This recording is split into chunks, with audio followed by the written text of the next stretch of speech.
ನಮಸ್ತೆ. ಶ್ರೀಗಂಧದ ಗುಡಿ ಸೀರಿಯಲ್ನ ಇವತ್ತಿನ ಸಂಚಿಕೆಗೆ ಸ್ವಾಗತ. ಇನ್ನು ಯಾರೆಲ್ಲ ನನ್ನ ಚಾನಲ್ಗೆ ಸಬ್ಸ್ಕ್ರೈಬ್ ಆಗಿಲ್ಲ, ಸಬ್ಸ್ಕ್ರೈಬ್ ಮಾಡಿಕೊಂಡು ಸಪೋರ್ಟ್ ಮಾಡಿ. ಹಾಗೆ ಒಂದು ಹೈಪ್ ಬಟನ್ನ ಪ್ರೆಸ್ ಮಾಡಿ. ಹರಿ ಮಾತಾಡ್ತಾ ಪೇಸ್ಟನ್ನು ಕೆಳಗಡೆ ಬೀಳಿಸ್ತಾನೆ. ಅದನ್ನು ನೋಡಿದ ಮುತ್ತು, ಏನೋ ನೀನು ಮಾತಾಡ್ತಾ ಪೇಸ್ಟನ್ನೆಲ್ಲ ವೇಸ್ಟ್ ಮಾಡ್ತಾ ಇದೆಯಲ್ಲೋ ಅಂತ ಹೇಳಿ ಬಂದು ಪೇಸ್ಟನ್ನು ಎತ್ಕೊಂಡು ಬಿಡು, ನಾನೇನೆ ತೊಳ್ಕೊಂಡು ಇದನ್ನು ಯೂಸ್ ಮಾಡ್ತೀನಿ ಅಂತ ಹೇಳಿದಾಗ, ಏನಣ್ಣ ಇದು ಖಾಲಿಯಾಗಿ ಒಂದು ವೀಕ್ ಆಯಿತು, ಹೊಸ ತಂದರೆ ಆಯಿತು ಬಿಡೋಣ ಅಂತ ಹೇಳಿದಕ್ಕೆ ಕಂಟಿ ಎದ್ದು ನಿಂತು, ನೀನೇನೆ ಕೇಕ್ ಮೇಲಿರೋ ಕ್ರೀಮ್ ಥರ ಪೇಸ್ಟನ್ನ ತಿಂತಾ ಇರ್ತೀಯ, ಅಣ್ಣನಿಗೆ ಹೇಳೋ ಬದಲು ನೀನೇ ತಂದಿಡ್ಬೋದಲ್ಲ ಅಂತ ಹೇಳಿದಿಗೆ, ತಂದ್ರಾಯ್ತು ಬಿಡೋಣ ಅಂತ ಹೇಳುವಾಗ, ಇದರಲ್ಲಿ ಪೇಸ್ಟ್ ತಾನೇ ಬೇಕು ನಿನಗೆ, ಇರು ನಾನು ಕೊಡ್ತೀನಿ ಅಂತ ಹೇಳಿ ಪೇಸ್ಟನ್ನು ತೊಗೊಂಡು ಉಜ್ಜಿ ಅದರಲ್ಲಿ ಸ್ವಲ್ಪ ಪೇಸ್ಟನ್ನು ತೆಗಿತಾರೆ. ಅದನ್ನು ನೋಡಿ ಎಲ್ಲರೂ ಶಾಕ್ ಆಗ್ತಾರೆ. ಏನಣ್ಣ ನೀನು ಈಗ ಮಾಡ್ತಾ ಇದೆಯಾ ಅಂತ ಅಂದಿದ್ದಕ್ಕೆ, ನೋಡೋ ಇಲ್ಲಿ ಇನ್ನೂ 2 ಡೇಸ್ಗಾಗುತ್ತೆ, ಅಷ್ಟೊಂದು ಪೇಸ್ಟ್ ಇದೆ ಅಂತ ಹೇಳಿದಾಗ, ಹೌದೌದು 2 ಡೇಸ್ಗಾಗುತ್ತೆ, ಅಲ್ಲಿ 2 ಹಲ್ಗೂ ಆಗಲ್ಲ, ಕೊಡೋಣ ಇಲ್ಲಿ ಅಂತ ಹೇಳಿಬಿಟ್ಟು ಮಹಿ ಅದನ್ನು ಈಸ್ಕೊಂಡು ಆ ಕಡೆ ಎಸ್ಬಿಡ್ತಾನೆ. ಅದಕ್ಕೆ ಏನೋ ನೀನು ಯಾಕೋ ಬಿಸಾಡಿದೆ ಅಂತ ಹೇಳಿದಾಗ, ಸುಮ್ಮನೆ ಇರೋಣ ನೀನು, ಹೊಸ ತಂದ್ರಾಯ್ತು ಅಂತ ಹೇಳಬೇಕಂದ್ರೆ, ಹರಿ ಏನಣ್ಣ ನೀನು, ಅವರು ನಿನ್ನೆ ಬಂದು ಅವಮಾನ ಮಾಡೋ ಹೋಗಿದ್ದಾರೆ, ನೀನು ನೋಡಿದ್ರೆ ಬಿಸಾಡಬೇಕಾಗಿರೋ ಟೂತ್ ಬ್ರಷ್ನ ಇನ್ನೂ ಯೂಸ್ ಮಾಡ್ತಾ ಇದೀಯಾ, 1 ವಾರ ಆಗಿದೆ ಖಾಲಿಯಾಗಿ, ಅದನ್ನು ಪೇಸ್ಟನ್ನು ಇನ್ನೂ ಯೂಸ್ ಮಾಡ್ತೀನಿ ಅಂತ ಹೇಳ್ತಾ ಇದ್ದೀವಿ, ಇಷ್ಟೊಂದು ಚೀಪಾಗಿ ಬದುಕ್ತಾ ಇದ್ದೀವಣ್ಣ ನಾವು ಅಂತ ಹೇಳಬೇಕಾದ್ರೆ, ನಮ್ಮ ಕಷ್ಟ ನಮಗೆ ಬಿಡೋ, ಅವ್ರು ಯಾಕೆ ಯೋಚನೆ ಮಾಡ್ತೀಯಾ ಅಂತ ಹೇಳಬೇಕಾದ್ರೆ, ಸರಿ ಅದೆಲ್ಲ ಬಿಡು ಅಂತ ಹೇಳುವಾಗ, ಹರಿ ಅಣ್ಣ ನನಗೆ ರಾತ್ರಿ ನಿದ್ದೆ ಬರದೇ ಇರೋದಕ್ಕೆ ಒಂದು ಕಾರಣ ಇದೆ, ಏನು ಗೊತ್ತಣ್ಣ ಅಂತ ಹೇಳಿದಾಗ, ಏನಪ್ಪ ಅಂತ ಹೇಳಿದ್ದಕ್ಕೆ, ಅಣ್ಣ ನಮ್ಮ ಮನೆ ಹಿಂದೆ ಒಂದು ಬಾತ್ರೂಮ್ ಕಟ್ಟಿದ್ರೆ ಹೇಗಣ್ಣ ಅಂತ ಹೇಳಿದ್ದಕ್ಕೆ, ಬಾತ್ರೂಮ್ ಅದೇನೋ ಸಡನ್ನಾಗಿ ಅಂತ ಹೇಳಿದಾಗ, ಅಲ್ಲ ಅಣ್ಣ ನಿನ್ನೆ ಬಂದು ಅವರು ಅವಮಾನ ಮಾಡಿ ಹೋಗಿದ್ದಾರೆ, ಇನ್ನೊಂದು ಸಲ ಅವ್ರು ಮತ್ತೆ ಬಂದು ಅವಮಾನ ಮಾಡಿ ವಾಮಿಟ್ ಮಾಡ್ಕೊಳ್ಳೋದ್ರ ಬದಲು ನಾವೇ ಒಂದು ಬಾತ್ರೂಮ್ ಕಟ್ಟೋಣವಾ ಅಂತ ಹೇಳಿದ್ದಕ್ಕೆ, ಅವರು ಮತ್ತೆ ಈ ಮನೆಗೆ ಬರ್ತಾರೆ ಅನ್ನೋ ಭರವಸೆ ನಿನಗಿದೆಯಾ, ನನಗಂತೂ ಖಂಡಿತ ಇಲ್ಲ ಅಂತ ಹೇಳಿದ್ದಕ್ಕೆ, ಅವ್ರಿಗೋಸ್ಕರ ಅಂತಲೇ ಅಲ್ಲ ಅಣ್ಣ, ಚಂದನ ಅವರು ನಮಗೋಸ್ಕರ ಎಷ್ಟೆಲ್ಲ ಮಾಡಿದ್ದಾರೆ, ಎಷ್ಟೆಲ್ಲ ಸಹಿಸ್ಕೊತಾ ಇದ್ದಾರೆ, ಅವ್ರಿಗೋಸ್ಕರನಾದ್ರೂ ಒಂದು ಬಾತ್ರೂಮ್ ಕಟ್ಟಬೇಕು ಅಲ್ವಾ ಅಣ್ಣ, ಅದು ಗಂಡು ಮಕ್ಕಳು ಯೂಸ್ ಮಾಡೋ ಬಾತ್ರೂಮ್ನ ಹೆಣ್ಮಕ್ಳು ಯೂಸ್ ಮಾಡೋದು ತುಂಬಾ ಕಷ್ಟ ಅಣ್ಣ, ಸ್ವಲ್ಪ ಅರ್ಥ ಮಾಡ್ಕೊಳ್ಳೋಣ, ಕಟ್ಟೋಣ ಅಂತ ಹೇಳಿದ್ದಕ್ಕೆ, ಅದು ಹಾಗಲ್ಲ ಕಣೋ ದೊಡ್ಡಪ್ಪ, ಅವರೆಲ್ಲ ನಾವು ಒಂದು ಸಣ್ಣ ಕೆಲಸ ಮಾಡಬೇಕು ಅಂತ ಅಂದ್ರೂ ಬಂದು ಹೇಗೆ ಗಲಾಟೆ ಮಾಡ್ತಾರೆ ಅಂತ ನೀನೇನೇ ನೋಡಿದೀಯಾ, ಅಂಥದ್ರಲ್ಲಿ ಮತ್ತೆ ಬಾತ್ರೂಮ್ ಕಟ್ಟೋದು ಅಂತ ಅಂದರೆ ಕಷ್ಟ ಕಣೋ ಅಂತ ಹೇಳಿದ್ದಕ್ಕೆ, ಅಣ್ಣ ಅವ್ರು ಏನಣ್ಣ ಮಾಡ್ತಾರೆ, ನಾವು ಕಟ್ಟೋಣ ಕಣೋಣ, ಅವ್ರಿಗೋಸ್ಕರ ಅದು ಇದು ಅಂತ ಹೇಳ್ಕೊಂಡೇ ನಮ್ಮ ಯೋಜನೆಗಳೆಲ್ಲ ತುಕ್ಕಿಡ್ದಿರೋದು, ಪ್ಲೀಸ್ ಒಪ್ಕೊಳ್ಳೋಣ ಅಂತ ಹೇಳಬೇಕಾದ್ರೆ, ಕಂಟಿ ಅಣ್ಣ ಅಪರೂಪಕ್ಕೆ ಅವನು ಒಂದು ಒಳ್ಳೆ ಕೆಲಸ ಹೇಳ್ತಾ ಇದ್ದಾನೆ, ದಯವಿಟ್ಟು ಒಪ್ಕೊಳ್ಳೋಣ, ಅದಕ್ಕೆಗೋಸ್ಕರ ಒಂದು ಬಾತ್ರೂಮ್ ಕಟ್ಟೋಣ ಮನೆ ಹಿಂದೆ ಅಂತ ಹೇಳುವಾಗ, ಮಹಿ ಕೂಡ ಅಣ್ಣ ಒಪ್ಕೊಳ್ಳಿ ಅಣ್ಣ ಅಂತ ಹೇಳ್ತಾನೆ. ಆಗ ಮುತ್ತು, ಸರಿ ಕಣೋ ಆಯ್ತು, ಆಗಿದ್ದಾಗಲಿ ದೊಡ್ಡಪ್ಪನಾರು ಬರಲಿ ಯಾರಾದರೂ ಬರಲಿ, ಒಂದು ಬಾತ್ರೂಮ್ ಕಟ್ಟೋದೆ, ಮನೆ ಹಿಂದೆ ಒಂದು ಬಾತ್ರೂಮ್ ಕಟ್ಟೇ ಬಿಡೋಣ ಅಂತ ಹೇಳ್ತಾರೆ. ಸರಿ ಆಯ್ತು, ದುಡ್ಡು ಎಷ್ಟಾದರೂ ಖರ್ಚಾಗಲಿ ಅಣ್ಣ, ನಾನು ತಂದುಕೊಡ್ತೀನಿ, ನೀನು ಹೇಗಿದ್ರು ಮೇಸ್ತ್ರಿ ತಾನೆ, ನೀನು ಮಿಕ್ಕಿದ್ದನ್ನೆಲ್ಲ ನೀನು ನೋಡ್ಕೊ, ನಾನು ಅದನ್ನೇ ಏನು ಬೇಕೋ ಅದನ್ನೆಲ್ಲ ಲೋಡ್ಗಟ್ಟಲೆ ನಾನು ತಂದಿಳಿಸ್ತೀನಿ, ಬಾತ್ರೂಮ್ ಕಟ್ಟೇ ಬಿಡೋಣ ಅಂತ ಹರಿ ಹೇಳ್ತಾನೆ. ಸರಿ ಆಯಿತು ಅಂತ ಎಲ್ಲರೂ ಎಸ್ಟಿಮೇಷನ್ ಹಾಕೋಕ್ಕೆ ಅಂತ ಮನೆ ಹಿಂದೆ ಬರ್ತಾರೆ. ಸ್ವಲ್ಪ ದೂರದಲ್ಲಿ ಮುತ್ತು ಜಾಗನ ತೋರಿಸಿದ್ದಕ್ಕೆ, ಏನಣ್ಣ ಇದು ಮನೆಯಿಂದ ಸ್ವಲ್ಪ ದೂರ ಆಗಲಿಲ್ವಾ, ನೈಟೆಲ್ಲ ವಾಶ್ರೂಮಿಗೆ ಬರಬೇಕು ಅಂದರೆ ಕಷ್ಟ ಆಗಲ್ವಾ ಅಂತ ಹರಿ ಕೇಳ್ತಾನೆ. ಅದಕ್ಕೆ, ಹೌದು ಕಣೋ, ಆದರೆ ಏನು ಮಾಡೋದು, ಮನೆ ಮುಂದೆ ಸರಿಯಾಗಿ ಜಾಗ ಇಲ್ಲ, ಇನ್ನೆಲ್ಲೂ ಮಾಡೋಕ್ಕಾಗೋದಿಲ್ಲ, ಇಲ್ಲೇ ಸರಿಯಾದ ಜಾಗ, ನೈಟ್ ಪೂರ್ತಿ ಲೈಟೇ ಹಾಕಿರೋಣ, ಆಫ್ ಏನು ಮಾಡೋದು ಬೇಡ, ಆವಾಗ ವಾಶ್ರೂಮಿಗೆ ಬರೋಕ್ಕೂ ಸರಿ ಹೋಗುತ್ತೆ, ಮತ್ತು ವಾಟರ್ ಟ್ಯಾಂಕ್ ಇಲ್ಲೇ ಇರೋದ್ರಿಂದ ನೀರಿನ ಸಮಸ್ಯೆನೂ ಬರೋದಿಲ್ಲ, ಇಲ್ಲೇ ಕಟ್ಟೋಣ ಅಂತ ಹೇಳಿದಾಗ, ಸರಿ ಆಯಿತು ಬಿಡೋಣ ಇಲ್ಲೇ ಕಟ್ಟೋಣ ಅಂತ ಅಂದ್ಬಿಟ್ಟು ಲೈನ್ಸ್ನ ಹಾಕ್ತಾರೆ. ಲೈನ್ಸ್ ಹಾಕಾದ್ಮೇಲೆ ಹರಿ ತನ್ನ ಮನಸ್ಸಲ್ಲಿ ರೆಸಾರ್ಟ್ ಥರ ಕಟ್ಟಬೇಕು ಅಂತ ಇರುತ್ತಂತೆ, ಅಲ್ಲಿ ಥರ ಎಸ್ಟಿಮೇಷನ್ನ ಹೇಳೋಕ್ಕೆ ಶುರು ಮಾಡ್ತಾನೆ. ಅಣ್ಣ ಇಲ್ಲೊಂದು ಮಿರರ್ ಬರಬೇಕು, ಇಲ್ಲಿ ವಾಶ್ ಬೇಷನ್ ಬರಬೇಕು, ಇಲ್ಲಿ ವೆಸ್ಟರ್ನ್ ಟಾಯ್ಲೆಟ್ ಬರಬೇಕು, ಇಲ್ಲೊಂದು ಟ್ಯಾಪ್ ಬರಬೇಕು, ಇಲ್ಲಿ ಶವರ್ ಬರಬೇಕು, ಇಲ್ಲಿ ಟ್ಯಾಂಕ್ ಬರಬೇಕು ಅಂತ. ಅದನ್ನು ಕೇಳಿಸ್ಕೊಂಡಿದ್ದು ಕಂಟಿ, ಏನೋ ಇದು ಈ ಥರ ಮಾತಾಡ್ತಾ ಇದೆಯಾ, ಇದು ಸ್ವಲ್ಪ ನಿನಗೇನೆ ಓವರ್ ಆಗಲಿಲ್ವಾ, ಇದೆಲ್ಲ ಕಟ್ಟೋಕ್ಕಾಗುತ್ತಾ, ಇದನ್ನೆಲ್ಲ ವಾಶ್ರೂಮ್ ಕಟ್ತಾ ಇದೆಯಾ ಅಥವಾ 2 ಮನೆಯೇ ಕಟ್ತಾ ಇದೆಯೋ ಅಂತ ಹೇಳಿದ್ದಕ್ಕೆ, ಸುಮ್ಮನೆ ಇರೋ, ನೀನೇನೋ ಹೇಳೋದು, ನಾನು ತಾನೇ ದುಡ್ಡು ಕಟ್ಟೋದು, ನೀನೇನು ಅಲ್ವಲ್ಲ, ನೀನು ಬಾಯಿ ಮುಚ್ಕೊಂಡು ನಿಂತ್ಕೊ ಅಂತ ಹೇಳಿದಾಗ, ನೋಡೋಣ ಹೇಗೆ ಮಾತಾಡ್ತಾನೆ ಅಂತ ಹೇಳಿದಾಗ, ಆಯಿತು ಹರಿ ಕಟ್ಟೋಣ ಬಿಡು ಆಯ್ತು, ಆದರೆ ನೀನು ಹೇಳೋ ಥರ ಕಟ್ಟೋದಕ್ಕೆ 8x6 ಬೇಕಾಗುತ್ತೆ ಅಂತ ಹೇಳಿದಾಗ, ಅಣ್ಣ ಇವನು ವಾಶ್ರೂಮ್ ಕಟ್ತಾ ಇಲ್ಲ ರೆಸಾರ್ಟೇ ಕಟ್ತಿದ್ದಾನೆ ಅಂತ ಹೇಳಿದಾಗ, ನೀನು ಬಾಯಿ ಮುಚ್ಕೊಂಡು ನಿಂತು ಅಂತ ಹರಿ ಹೇಳ್ತಾನೆ. ಸರಿ ಆಯ್ತು, ಹಾಗಾದರೆ ದುಡ್ಡು ಇವನೇ ಕೊಡ್ತಾನೆ ಕೇಳೋಣ ಅಂತ ಹೇಳಿದಾಗ, ಅಣ್ಣ ಇದೆಲ್ಲ ಕಟ್ಟೋದಕ್ಕೆ ಎಷ್ಟು ಬೇಕಾಗ್ಬೋದು ಅಂತ ಮುತ್ತುನ ಕೇಳ್ತಾರೆ. ಮುತ್ತು ಅದನ್ನೆಲ್ಲ ಗೆಸ್ ಮಾಡಿ 1 ಲಕ್ಷ ಬೇಕಾಗುತ್ತೆ ಅಂತ ಹೇಳಿದ ತಕ್ಷಣ ಹರಿಗೆ ಶಾಕ್ ಆಗುತ್ತೆ. 1 ಲಕ್ಷ ಬೇಕಾ ಅಣ್ಣ ಅಂತ ಹೇಳಿದಾಗ, ಹೌದು ಕಣೋ, ನೀನು ಹೇಳಿದ ಥರ ಎಲ್ಲ ಕಟ್ಟಬೇಕು ಅಂತ ಅಂದರೆ ಬೇಕು ಅಂತ ಹೇಳಿದಾಗ, ಅಲ್ಲ ಅಣ್ಣ ನೀನೇ ಮೇಸ್ತ್ರಿ ತಾನೆ, ಸ್ವಲ್ಪ ಅಡ್ಜಸ್ಟ್ ಮಾಡ್ಕೊಳಕ್ಕಾಗಲ್ವಾ ಅಂತ ಹೇಳಿದ್ದಕ್ಕೆ, ಕಟ್ಟೋದೇನೋ ನಾನೇ ಕಟ್ತೀನಿ, ಆದರೆ ಕೆಲ್ಸಕ್ಕೆ ಬರೋರಿಗೆಲ್ಲ ಅವ್ರಿಗೆ ಸಂಬಳ ಕೊಡಬೇಕು ತಾನೆ, ತಾನೇ, ದುಡ್ಡು ಕೊಡಲೇಬೇಕಲ್ವಾ, ಸೊ ಹಾಗಾಗಿ ಇಷ್ಟು ಬೇಕು ಅಂತ ಹೇಳಬೇಕಾದ್ರೆ ನೋಡೋಣ ಆಗಲೇ ಎಷ್ಟು ಶಾಕ್ ಆಗ್ತಾ ಇದ್ದಾನೆ.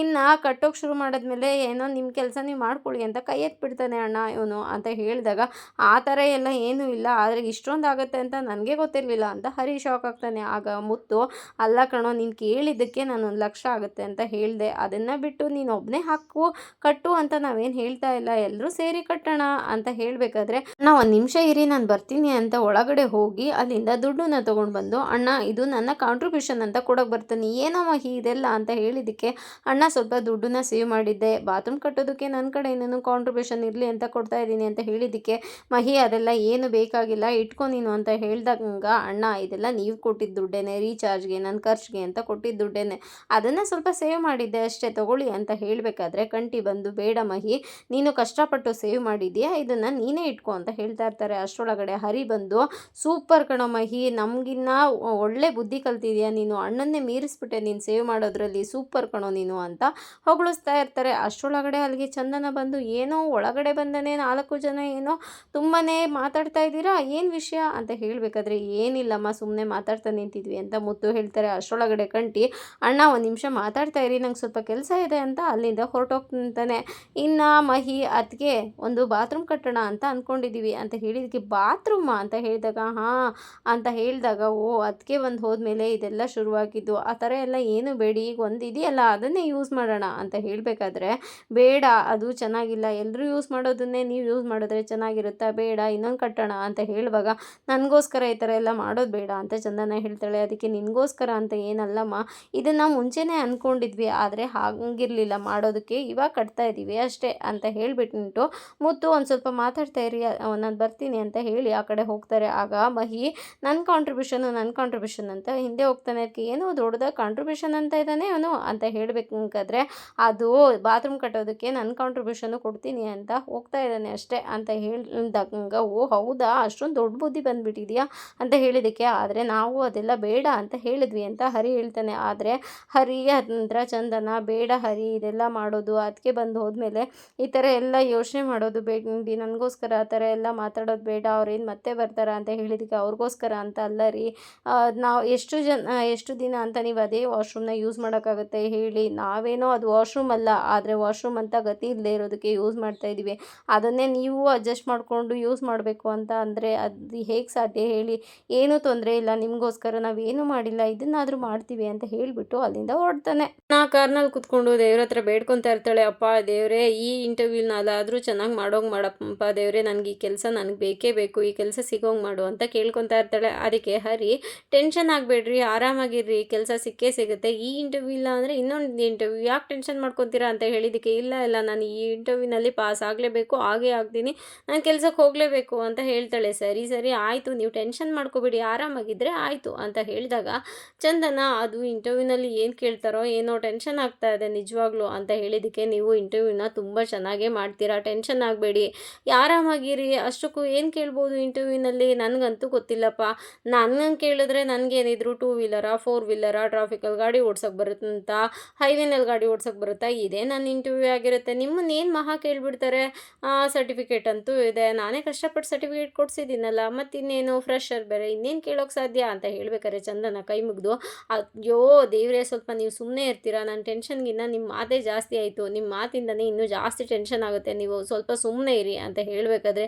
ಇದೇನ್ರಿ ಈ ಥರ ಮಾತಾಡ್ತೀರಾ, ನೀವು ಆರಾಮಾಗಿದ್ದರೆ ಎಲ್ಲ ಸರಿ ಹೋಗುತ್ತೆ, ಸ್ಮೈಲ್ ಮಾಡಿ ಸ್ವಲ್ಪ ಅಂತ ಹೇಳಿದ್ದು, ಸಾಕಾ ಅಂತ ಹೇಳಿದಾಗ, ಈಗ ಒಂದ್ಸಲ ಮುಖ ತೋರಿಸಿ ಅಂತ ಕೇಳ್ತಾನೆ. ಅದಕ್ಕೆ ಚಂದನ ಮುಖ ತೋರಿಸಿದಾಗ, ಹಾಂ ಇವಾಗ ಕರೆಕ್ಟಾಗಿದ್ದೀರಾ, ಟೆನ್ಷನ್ ಹೋಗಿ ನನ್ನ ಮೇಲೆ ಕೋಪ ಬಂದಿದೆ ಅಂದಮೇಲೆ ನೀವು ನಾರ್ಮಲಾಗೇ ಇದ್ದೀರಾ ಅಂತ ಹೇಳ್ತಾನೆ. ಅದಕ್ಕೆ ಅಯ್ಯೋ ನೀವು ಸ್ವಲ್ಪ ಸುಮ್ಮನೆ ಇರ್ತೀರಾ ಅಂತ ಹೇಳಬೇಕಾದ್ರೆ ಹರಿ, ಆಯ್ತಾಯಿತು ಸುಮ್ಮನೆ ಇರಿ ಅಂತ ಹೇಳುವಾಗ ಹರಿಗೊಂದು ಕಾಲ್ ಬರುತ್ತೆ.